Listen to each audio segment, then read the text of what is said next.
कम है। रुपया कमजोर होता है तो कॉस्ट ऑफ मनी तो बढ़ रही है ना। कॉस्ट ऑफ मनी तो बढ़ रही है, इनफैक्ट कॉस्ट ऑफ मनी बढ़ाने के प्रयास किए जा रहे हैं इस इन्फ्लेशन को रेगुलेट करने के लिए।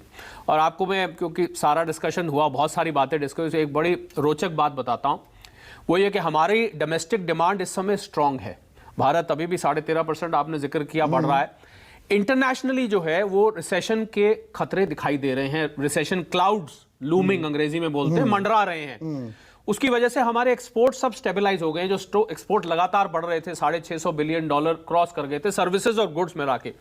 और इंपोर्ट, क्योंकि इंपोर्ट का प्रयोग हो रहा है आपके यहां सामान बनाने के लिए, लोकल डिमांड को कैटर करने के लिए, सप्लाई चेन की बात की जा रही थी, इंपोर्ट्स पे प्रेशर लगातार बना हुआ है, इंपोर्ट्स हमारे बढ़ रहे हैं। तो इस कारण से बहुत बड़ा कारण है ये जो आप रुपए में कमजोरी देख रहे हैं।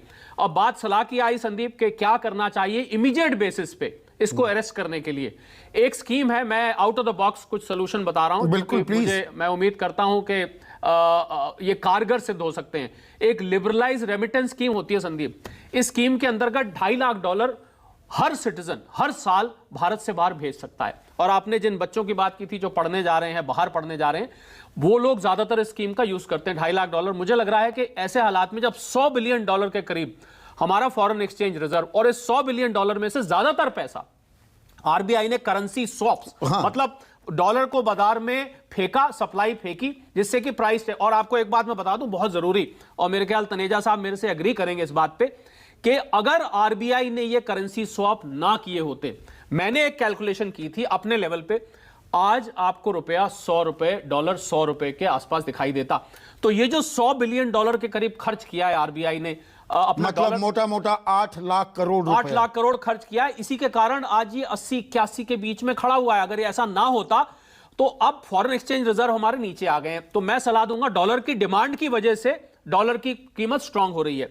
एलआरएस की जो लिमिट है $2.5 लाख की, मुझे लगता है कुछ टाइम के लिए उसको कम कर देना चाहिए। वो आप $1 या $1.5 लाख पे फिलहाल ले आए। दूसरा, आपको क्या करना चाहिए, आपके जो एनआरआई या डिपॉजिट्स करते हैं, भारत का 2-3 करोड़ लोग बाहर रहते हैं और बहुत अच्छा पैसा कमाते हैं, और उसको पोस्टल ऑर्डर इकोनॉमी हम कहते हैं। यहाँ लगातार केरल उसका उदाहरण है, बिल्कुल उसका पैसा यहां भेजा जाता है। अगर एनआरआई डिपॉजिट्स को अट्रैक्टिव बना दिया जाए, तुरंत आप देखेंगे पैसा भारत में आना बढ़ जाएगा, डॉलर की इनफ्लो बढ़ जाएगी।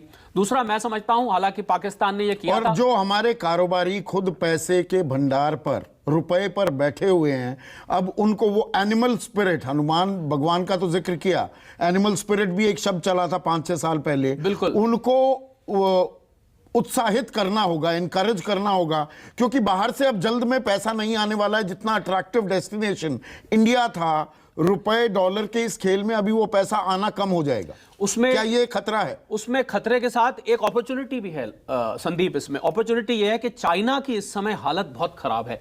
चाइना में रियल एस्टेट सेक्टर ले लीजिए, फाइनेंशियल सेक्टर ले लीजिए, अनएम्प्लॉयमेंट यूथ चाइना में 20% पहुंच गया है। तो चाइना में ये जो कमजोरी आ रही है, इसका भारत के पास बहुत बड़ी अपॉर्चुनिटी है। तो जो मेक इन इंडिया, जिसको अभी कल 8 साल पूरे हुए, मुझे लग रहा है अगर मेक इन इंडिया पे थ्रस्ट दी जाए, पूरी तरह से जोर लगा दिया जाए, तो आपको ये जो आप बात कह रहे हैं ये पूरा होता दिखाई देगा। दूसरी बात जो मैं कह रहा था कि जो एक्सपोर्ट की, बड़े एक्सपोर्ट की डिलीवरीज हैं, जिसमें मैं उदाहरण लेता हूं तेजस की, जो लाइट कॉम्बैक्ट एयरक्राफ्ट, जिसकी आज विकसित देश भी मांग कर रहे हैं।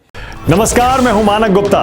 अगर आपको हमारा ये वीडियो पसंद आया हो तो इसे लाइक और शेयर जरूर करें, और हां, हमें सब्सक्राइब और फॉलो करना ना भूलें, ताकि आप देश और दुनिया की कोई खबर मिस ना करें। तो जुड़े रहिए हमारे साथ और देखते रहिए News 24।